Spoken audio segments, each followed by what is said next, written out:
Comme toujours, un plaisir de vous retrouver pour ce nouveau numéro de votre émission Le Débrief sur Medi 1. Le 1er janvier dernier date du 68e anniversaire de l'indépendance du Soudan. Les généraux Al-Bourhan et Daglo se sont livrés à une guerre de déclaration, s'accusant mutuellement. Jusque-là, toutes les tentatives de médiation entre les deux généraux se sont soldées par un échec, y compris celle de l'autorité intergouvernementale pour le développement IGAD, une organisation régionale de 8 États africains.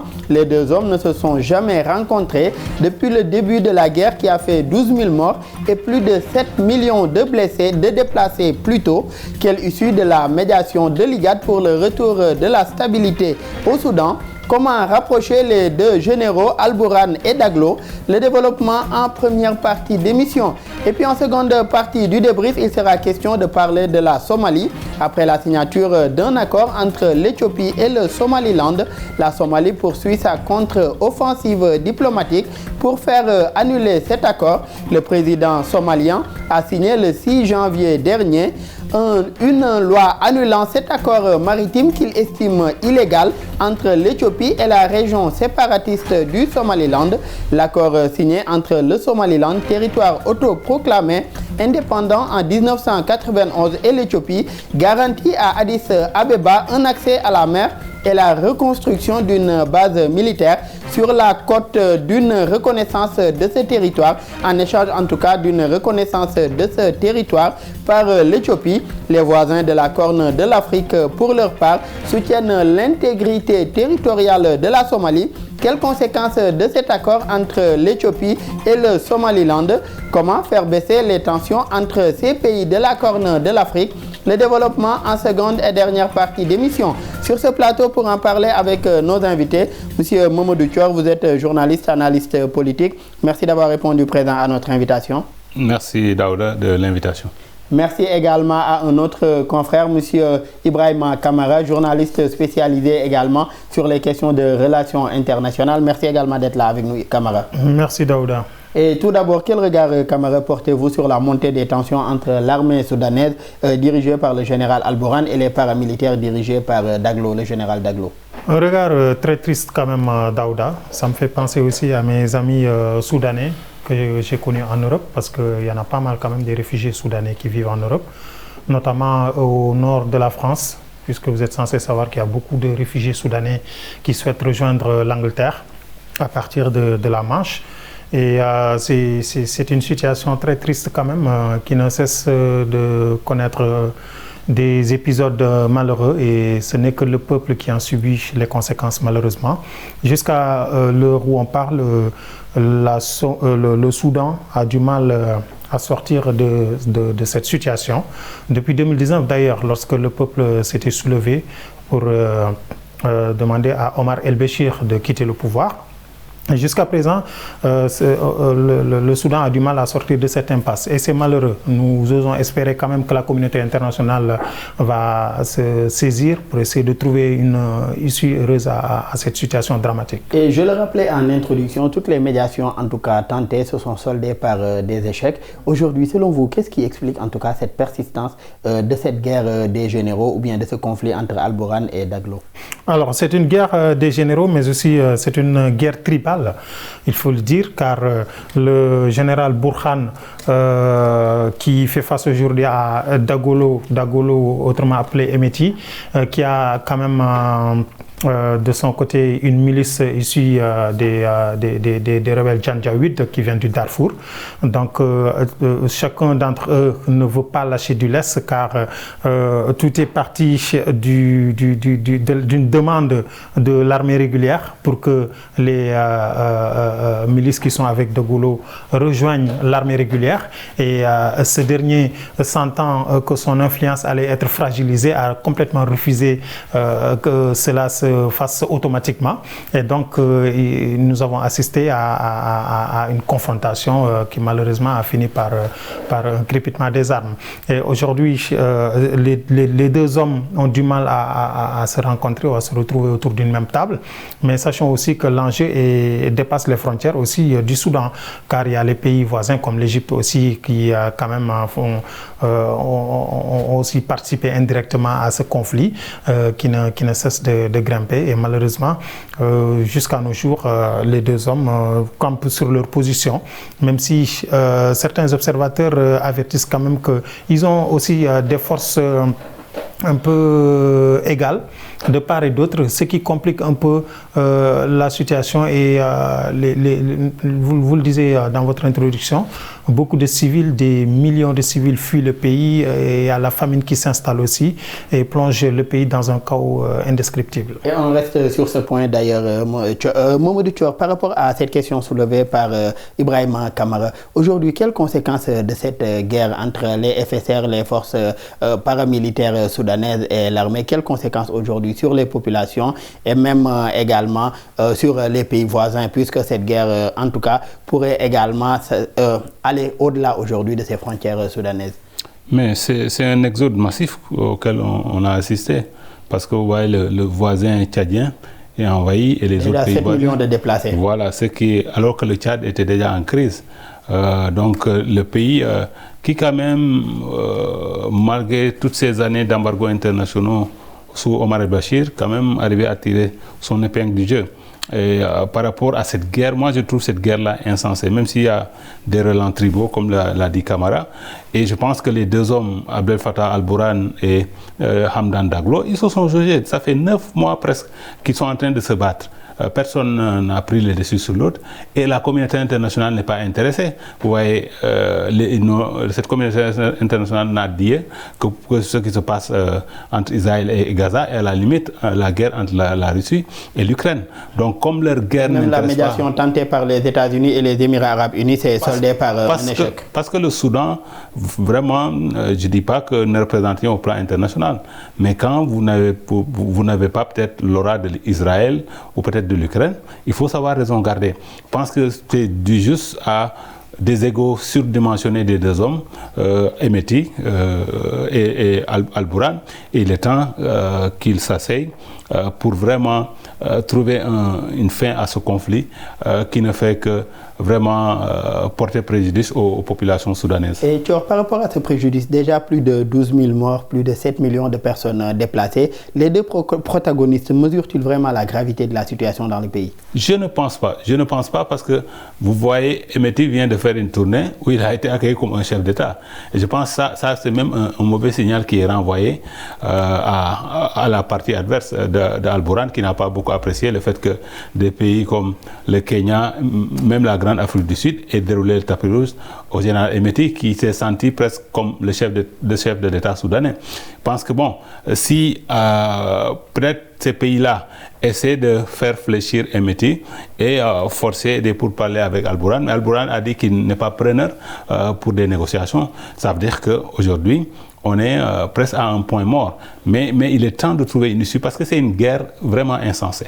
Et cette tournée africaine d'Hemeti aujourd'hui, il a expliqué en tout cas par une volonté de vouloir trouver une solution diplomatique à la situation aujourd'hui qui l'oppose à son principal rival, à savoir le général al-Burhan. Je rappelle que le 3 janvier dernier, le général Mohamed Hamdan Daglo, commandant des forces paramilitaires en guerre contre l'armée au Soudan, est arrivé au Kenya. Auparavant également, il s'est rendu en Ouganda, en Éthiopie et à Djibouti. Que pensez-vous aujourd'hui de cette tournée africaine, en tout cas, selon lui, qu'il est en train de mener pour des négociations de paix avec le commandant de l'armée soudanaise? Mais c'est du soft power, c'est aussi une guerre diplomatique.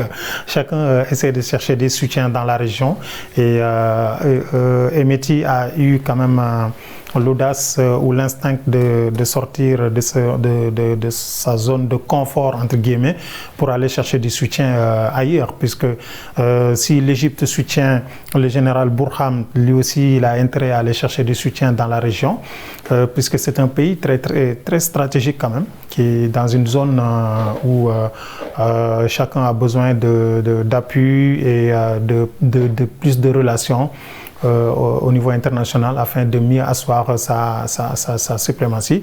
Et donc Hemeti a compris ça et il est en train de faire sa tournée pour avoir plus de soutien. Ça, c'est tout à fait... Mais un soutien des pays voisins, Camara, est-ce que cela ne risque pas d'être un problème? Puisque aujourd'hui, face à la situation, la médiation ou bien des solutions, en tout cas, immédiates, ne pourraient venir que d'abord de ces pays voisins. Mais s'ils ont un parti pris pour tel ou tel autre des protagonistes, est-ce que cela ne risque pas d'être un problème aujourd'hui pour arriver à ces négociations de paix? Mais même autour d'une négociation de paix, chacun va essayer de tirer son épingle du jeu, Daouda, parce que Thior le disait tout à l'heure, c'est des questions d'ego aussi.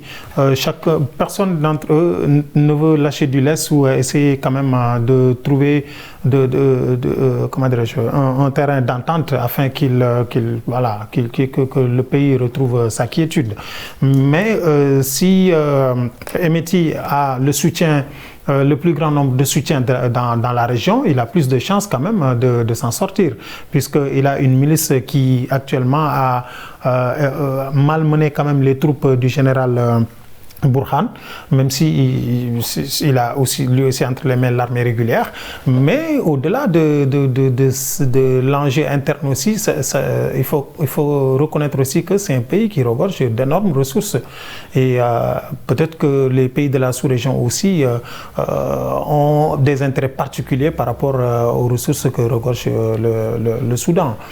Et tu as un parti pris aujourd'hui des pays voisins, comme je le disais à Camara, est-ce que ça ne représente pas un problème aujourd'hui? S'ils doivent venir discuter avec ces deux protagonistes ou bien avec ces deux parties en conflit et qu'ils aient déjà un parti pris, est-ce que cela ne risque pas d'être un problème aujourd'hui pour faciliter des négociations de paix entre Daglo et Al-Burhan?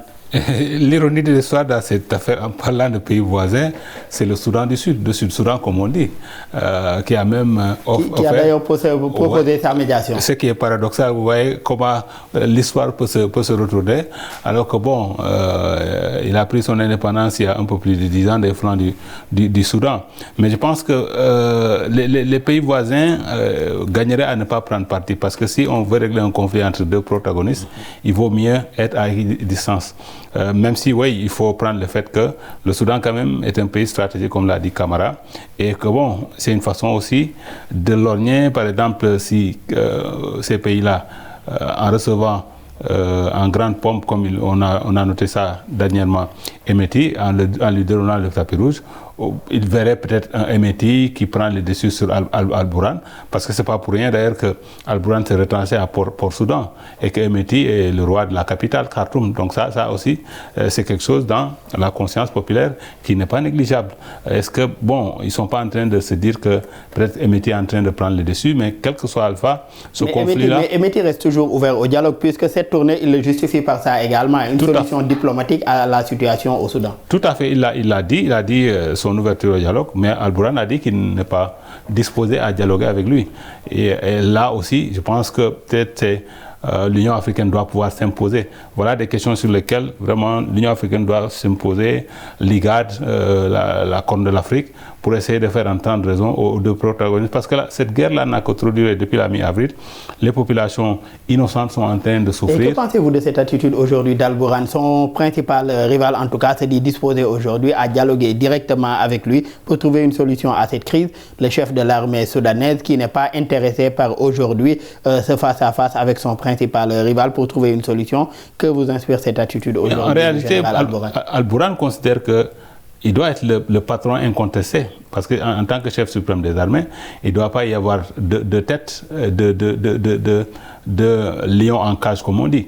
Parce que même si les FSR, les forces de soutien rapide, sont une unité quand même stratégique, ils doivent être sous les ordres du chef suprême des armées. Donc il ne peut pas comprendre que Hemeti continue à le défier. Mais malheureusement, on a vu ce que la guerre a donné. Hemeti vraiment semble avoir pris un peu le dessus, même si ils sont toujours à part égale, mais il faudra fatalement essayer de revenir à de meilleurs sentiments et aller à la table de négociation pour mettre fin à cette guerre. Et au vu de cette situation, est-ce que l'urgence ne se situe pas là, Camara? Aller à cette table des négociations, est-ce qu'aujourd'hui l'attitude d'Al-Bourhane est la meilleure, vu aujourd'hui la situation et la crise qui continue de persister avec son lot de morts et de déplacés également? Si on se fie par exemple aux accusations des Américains, par exemple les États-Unis ne considèrent pas du tout Emeti comme étant quelqu'un de solvable, hein, parce qu'il est même accusé de crimes contre l'humanité. Et les deux parties sont accusées par la CPI également de crimes contre l'humanité. Voilà. La CPI n'exclut pas en tout cas d'ouvrir une enquête pour crimes contre l'humanité. Donc que ce soit Burhan, que ce soit Emeti, ils s'accusent mutuellement de crimes de guerre, entre autres. Et donc, si Burhan veut jouer sur cette fibre et pour montrer à la face du monde que c'est un criminel de guerre ou c'est quelqu'un qui doit être traduit au niveau de la Cour pénale internationale, donc peut-être que lui aussi, il a des raisons pour rester dans sa bulle et se recroqueviller et dire que je ne vais pas négocier avec lui parce que. Donc, ce sont autant de raisons qui peuvent pousser le général Burhan a refusé de négocier avec lui. Même si, comme le disait Thior tout à l'heure, la plupart des points stratégiques sont actuellement contrôlés par Emeti. Et Burhan, lui, il continue de camper dans ses positions. Et malheureusement, son armée est très affaiblie par les forces d'intervention rapide, forces de sécurité rapide, comme ils le disent. Et c'est très compliqué. Et ils sont obligés, en tout cas, dans tous les cas, de se retrouver autour d'une table pour trouver une issue à cette problématique. Puisque si je pense que les voisins ou les pays de l'IGAD sont obligés quand même de jouer à la médiation pour trouver le plus rapidement possible une issue à ce conflit qui risque, si tel n'est pas le cas, qui risque de se dégénérer et d'affecter les pays voisins. Quand même. Et aujourd'hui, une guerre des égos, on le disait depuis tout à l'heure, qui a également une dimension tribale aujourd'hui.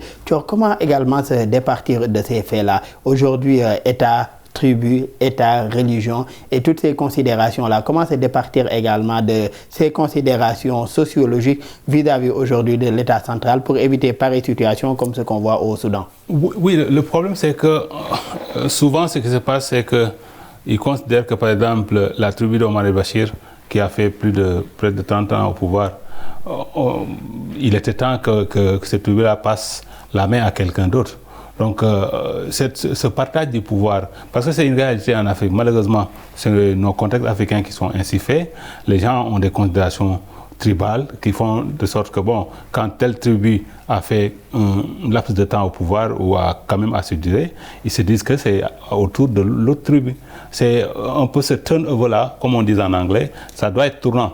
Mais malheureusement, qu'est-ce qu'on voit? Souvent, c'est une même tribu qui veut s'accaparer du pouvoir au-delà d'un délai raisonnable, et forcément ça peut aboutir à vraiment de la tension qui peut résulter en un conflit. Et je précise que ce sont des règles tacites très souvent, ce ne sont pas des règles écrites mais des règles tacites aujourd'hui acceptées par les différents. Voilà, comme pour faire un glissement, ce qui se passe présentement aux Comores, où on s'était accordé à une présidence tournante et que Azali Assoumani a violé ça, et on voit les résultats que ça a produit. Donc c'est des paramètres qu'il faut prendre en compte dans nos réalités africaines et ne pas les négliger, sinon on assiste à ce genre de conflit insensé encore une fois. Et comment régler ces paramètres-là? Tu l'as rappelé tout à l'heure, ce sont des choses qui sont ancrées en tout cas dans nos réalités sociologiques et même également un peu plus loin que ça.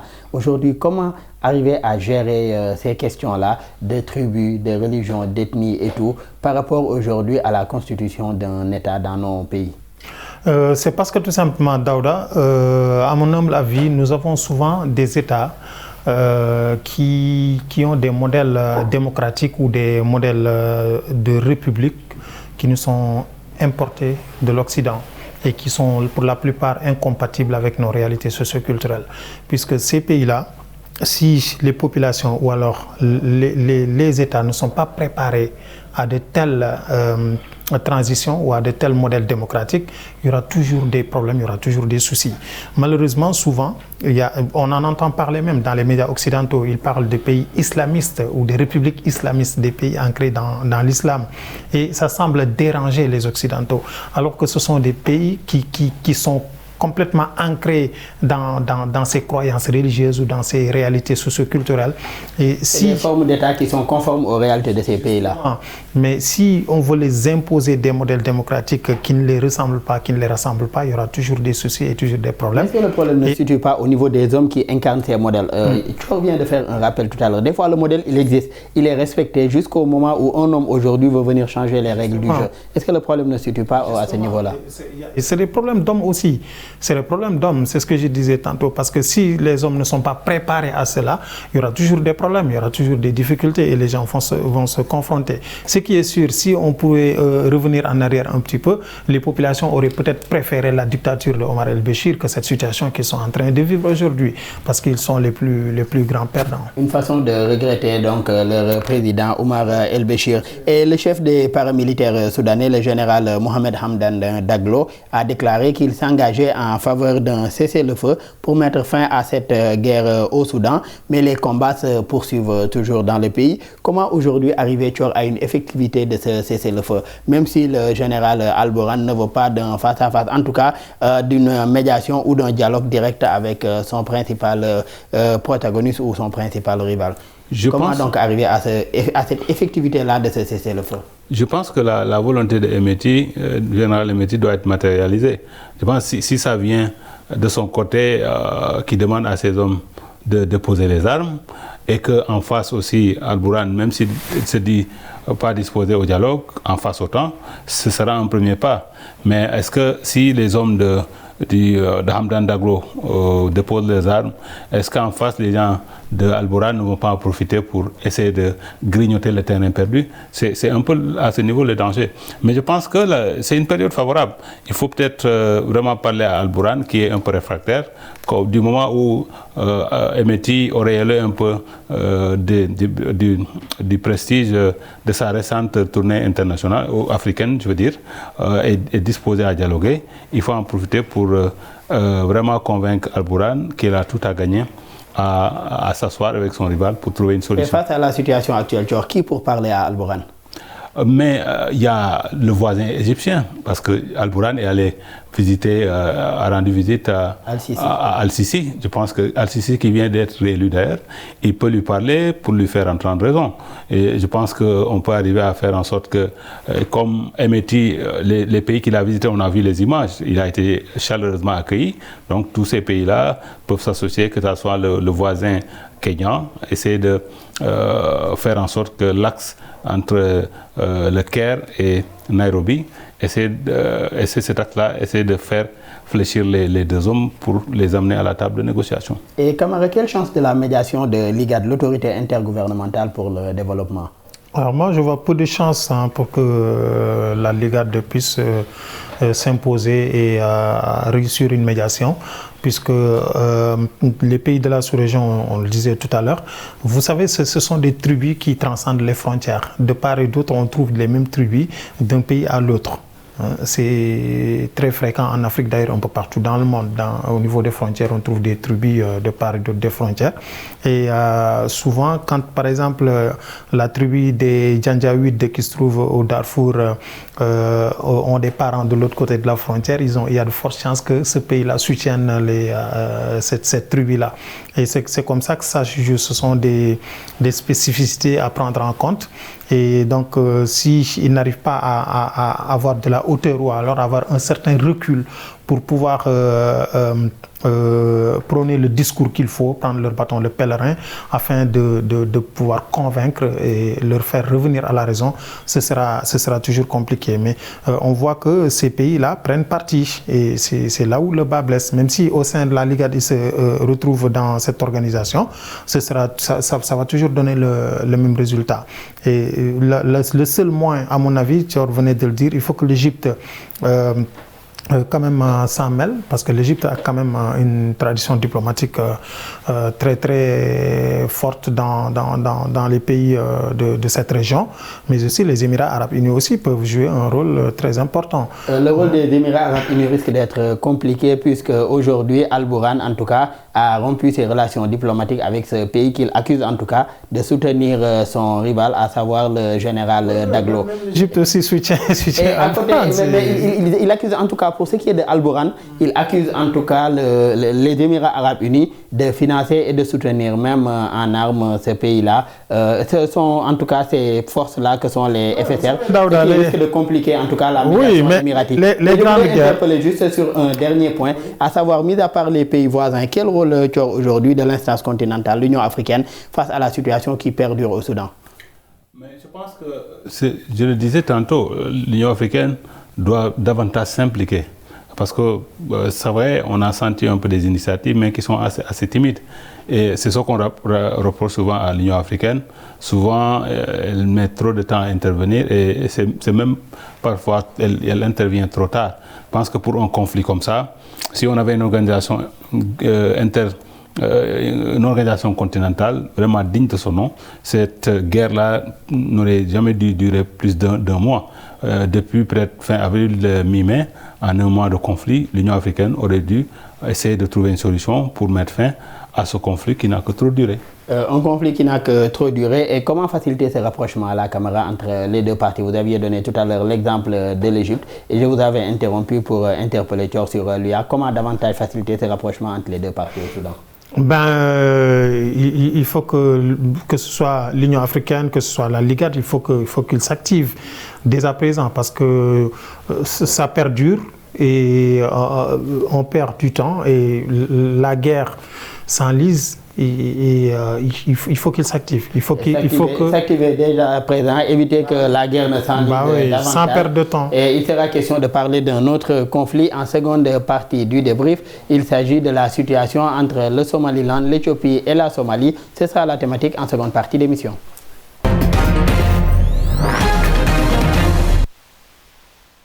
De retour pour la seconde et dernière partie de votre émission Le Débrief. Mamadou Thior, quel regard portez-vous aujourd'hui sur cet accord signé entre le Somaliland, cette république autoproclamée, et l'Éthiopie, cet accord maritime? Les deux pays parlent d'accord historique parce que bon, chacun y trouve son compte. Vous savez, l'Éthiopie, depuis l'indépendance de l'Érythrée en 1993, n'avait plus de façade maritime.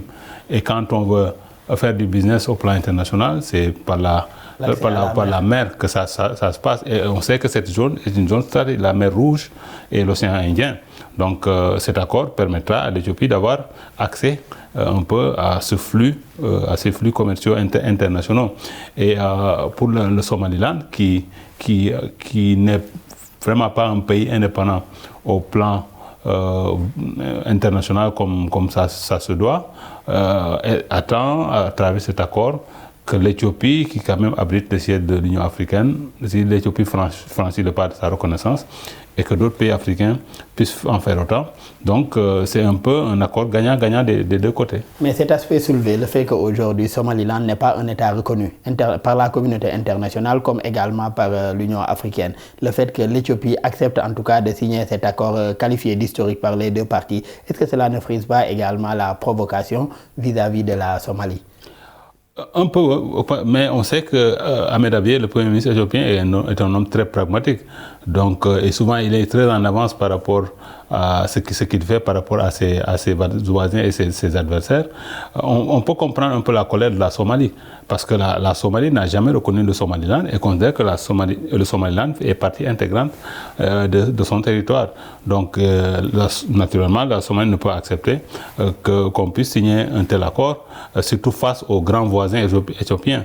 Déjà, l'Éthiopie fait de l'ombre à la Somalie, et ça, il ne peut pas accepter que qu'on puisse lui faire un peu ce pied de nez-là en passant par la Somaliland pour accéder à la façade maritime de ce côté-là de l'Afrique.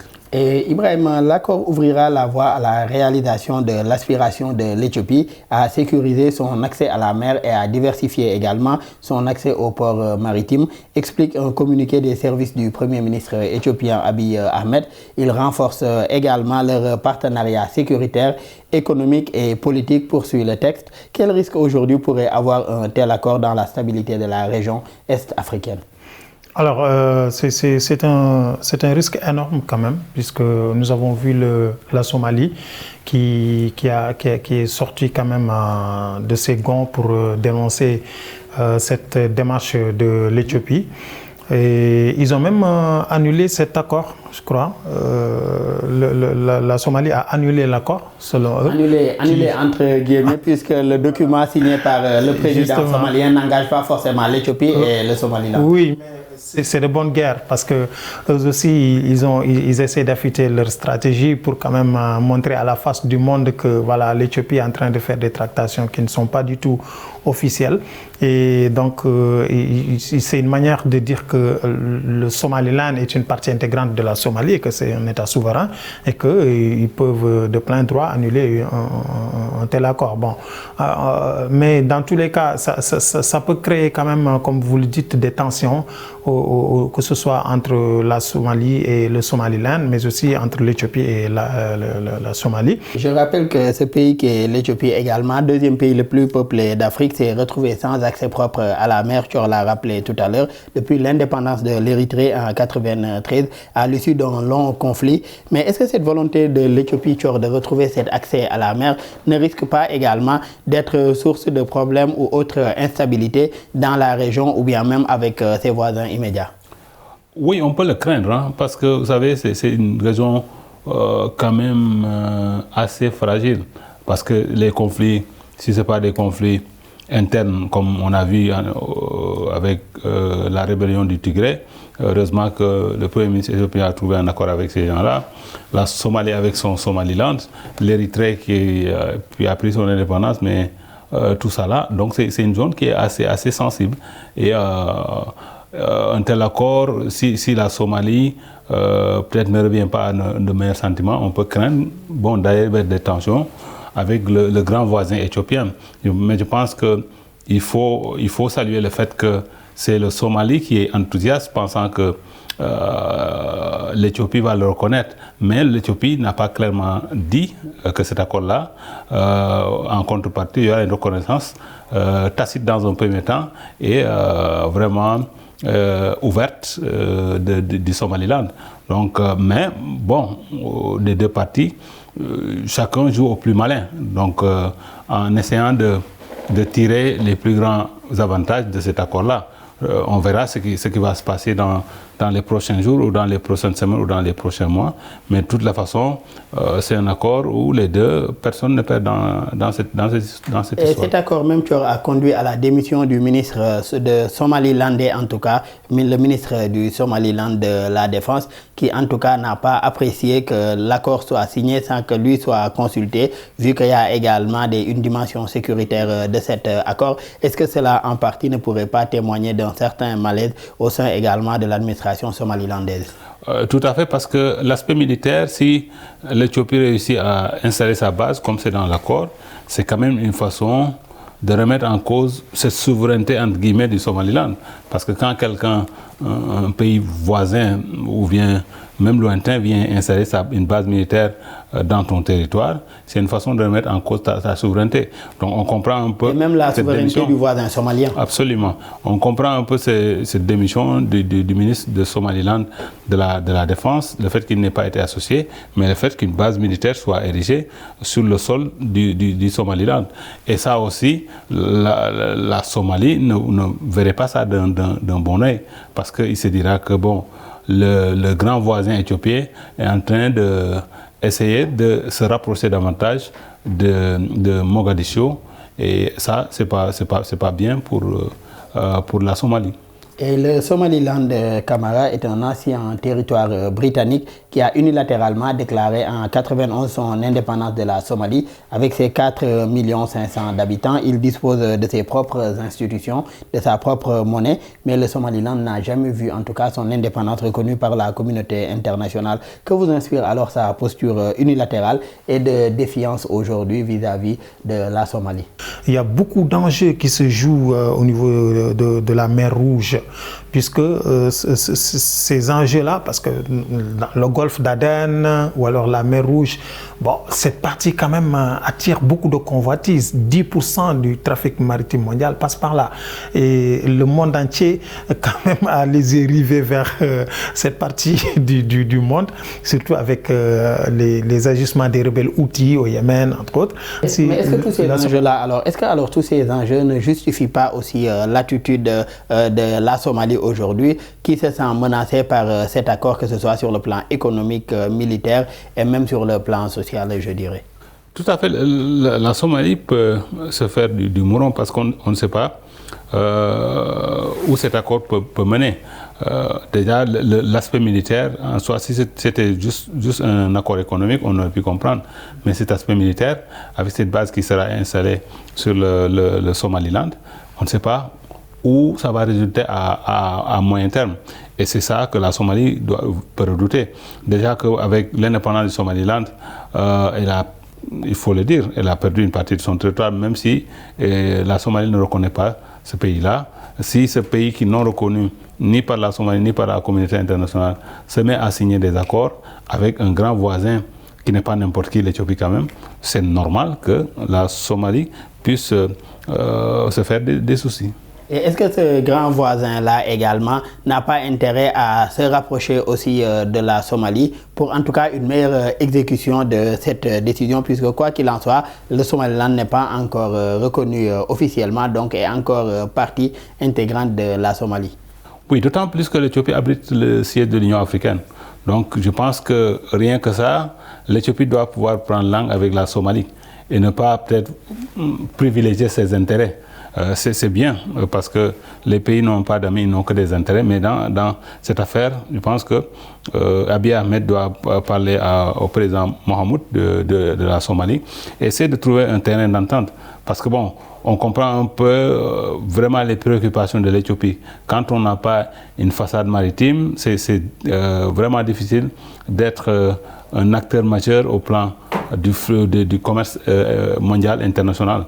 Donc ce qui fait que bon, on peut comprendre un peu cette volonté de l'Éthiopie depuis, comme on l'a dit, qu'il a perdu l'Érythrée, n'avait plus d'accès à la mer, qu'il puisse vraiment essayer d'avoir ces facilités-là. Mais il faut dire que déjà l'Éthiopie avait des parts à 51% des parts du port de Berbera, donc c'était pas négligeable. Donc ça aussi, quand vous avez des parts dans un port maritime, ça veut dire que vous avez quand même une porte d'entrée en termes de commerce maritime. Donc à rajouter en signant carrément pour avoir c'est 20 km, hein, ce n'est pas négligeable, 20 km des côtes du Somaliland. Ça veut dire qu'à la limite, l'Éthiopie se montre trop gourmand quand on sait que déjà le Somaliland, quand il a pris son indépendance du Somalie, c'était une portion de terre. Lui prendre 20% sur sa façade maritime, c'est quand même trop demandé. Je pense que l'Éthiopie gagnerait à vraiment parler à son voisin somalien. Parce que quand on abrite l'Union africaine, on se doit d'être exemplaire. Et par rapport à ces parts détenues par l'Éthiopie au niveau de ce port, je rappelle que le Somaliland, l'État en tout cas du Somaliland, dispose de 30% et DP World des 20% restants aujourd'hui des parts. Et l'Éthiopie a intégré également dernièrement les BRICS lors du sommet de l'organisation tenu en Afrique du Sud. Est-ce que cette ouverture, ou bien en tout cas cette façade maritime qui est en train de rechercher l'Éthiopie, n'est pas une façon également de faciliter ces échanges commerciaux avec ces nouveaux partenaires également membres des BRICS?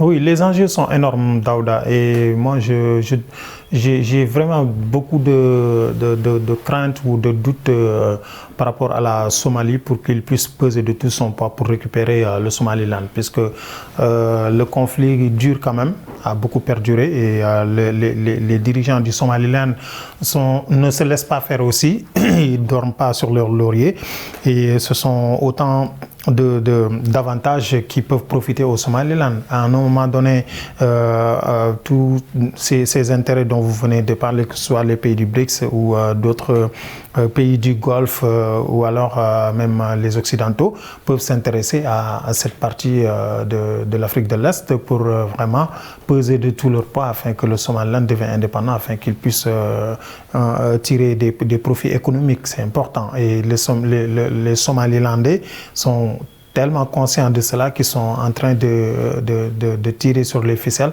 afin d'aboutir à cela. Et je pense que l'Éthiopie, même si, comme disait Thior, n'est pas n'importe quel pays en Afrique, hein, c'est un grand pays, je crois qu'ils ont intérêt à montrer un bon exemple aux pays de cette région, une région qui est très souvent secouée par des conflits internes armés, entre autres. Et je crois qu'aujourd'hui, si la Somalie sent vraiment le roussi et que ça dégénère sur un conflit armé, ce sera vraiment regrettable. Et il y a toujours des possibilités de se retrouver. En tout cas, la Somalie mise beaucoup sur la diplomatie, surtout auprès de ses partenaires-là, en tout cas, pour trouver une solution à cette situation qui l'oppose à l'Éthiopie et au Somaliland. Bien sûr. Et on attend la réponse de l'Éthiopie parce que, comme disait Thior, jusqu'à présent, ils ne sont pas très clairs au niveau de ces accords qu'ils ont signés avec le Somaliland. Mais je suppose que si vous signez un accord avec des personnalités, ça démontre que vous les reconnaissez, quoi. C'est une forme de reconnaissance tacite, si on peut le dire ainsi. Et Thior, le président somalien, a annoncé le 6 janvier dernier avoir signé une loi pour annuler l'accord maritime entre l'Éthiopie et la région séparatiste du Somaliland. Cet accord, selon Mogadiscio, est jugé illégal et allant à l'encontre de sa souveraineté. Cette loi, selon le président somalien, illustre leur détermination, c'est-à-dire la loi d'annulation, selon lui, bien sûr, illustre la détermination à protéger l'intégrité de son territoire, son unité, et également sa souveraineté. Dites-nous, est-ce que cet accord Éthiopie-Somaliland n'est pas une menace aussi à sa sécurité nationale? Je vous parlais de la sécurité nationale somalienne. Tout à fait, parce que, je le disais tantôt, l'implantation d'une base militaire, la Somalie ne peut pas voir ça d'un bon oeil, parce qu'on ne sait jamais en termes de renseignement. Donc, ce qui fait que pour la Somalie, ce que vous venez de dire, c'est normal que ils estiment que pour elle, cet accord est caduc parce que la Somalie considère le Somaliland comme une partie intégrante. Donc, mais pourtant, depuis plus de 30 ans, le Somaliland déroule. Ils organisent des élections, ils ont leur propre monnaie. Pour la Somalie, c'est comme si le Somaliland n'a jamais existé. Et il se félicite d'ailleurs que... Mais est-ce que ce n'est pas une forme de déni également qui en tout cas, ne leur facilite pas la tâche? Oui, mais quelque part, ils sont renforcés par le fait que le Somaliland n'est reconnu par aucun État à part Taïwan, qui est dans la même situation d'ailleurs vis-à-vis de la Chine. Donc, si vous n'êtes reconnu par aucun État du monde, ça veut dire qu'à la limite, vous n'êtes pas un État. Donc, certes, dans la réalité, comme l'a dit Camara, ils ont une monnaie, ils ont une hymne national, un drapeau, un passeport. Des institutions qui fonctionnent. Mais bon, aucun pays du monde ne vous reconnaît. Ça, quand même, ils sont en train de tout faire pour que vraiment l'Éthiopie soit peut-être ce premier pays-là et que d'autres puissent suivre. Et d'ailleurs, camarades et voisins et alliés de la Somalie comme l'Égypte ou encore la Chine défendent le respect de l'intégrité du territoire somalien. Comment arriver aujourd'hui à rapprocher les différentes parties au conflit, à savoir l'Éthiopie, le Somaliland et la Somalie? Je crois que même l'Égypte, que ce soit l'Égypte ou d'autres pays qui sont dans cette partie, ont en commun beaucoup d'intérêts économiques aussi. Ce sont autant d'enjeux qui pèsent sur les décisions ou les sorties des uns et des autres. Mais c'est tout à fait normal que certains de leurs voisins prennent certaines décisions ou font certaines sorties en prenant les choses avec des pincettes. C'est tout à fait logique. Ils n'ont pas aussi d'intérêt à reconnaître un pays qui, pour le moment, n'est pas reconnu par la communauté internationale, notamment les États-Unis. Pour l'instant, ne reconnaît pas encore le Somaliland. Donc l'Égypte va naturellement se ranger derrière les États-Unis pour appuyer cette position. Donc, en attendant de voir l'évolution de la situation et de savoir de quel côté se situera les Occidentaux, l'Égypte aussi va s'aligner selon ses intérêts et selon la position de ses alliés tels que les États-Unis. Aujourd'hui, l'Égypte veut peser de tout son poids sur cette région, notamment que ce soit au niveau de la mer Rouge, que ce soit sur le Nil. N'oublions pas qu'il y a la fameuse question du barrage de la Renaissance aussi. L'Égypte également, l'Éthiopie et le Soudan. Voilà, donc ce sont autant de règlements de comptes qui reviennent souvent sur la table de décision. Et la Somalie... Mais est-ce que cette question du barrage de la Renaissance ne complique pas également la posture de médiateur, en tout cas, de l'Égypte? Bien sûr, justement, ça peut... Surtout vis-à-vis de l'Éthiopie. Bien sûr, puisque l'Éthiopie quand même a encore une dent contre l'Éthiopie par rapport à ce fameux barrage de la Renaissance. Et ça peut vraiment être très très compliqué de part et d'autre pour trouver un terrain d'entente, puisque les enjeux économiques sont énormes. Et Ibrahim, on n'a pas encore noté en tout cas une réaction de l'Union africaine suite à cet accord signé entre Somaliland et Éthiopie, même si le pays abrite le siège de l'institution. Oui, l'Union africaine doit quand même agir, hein.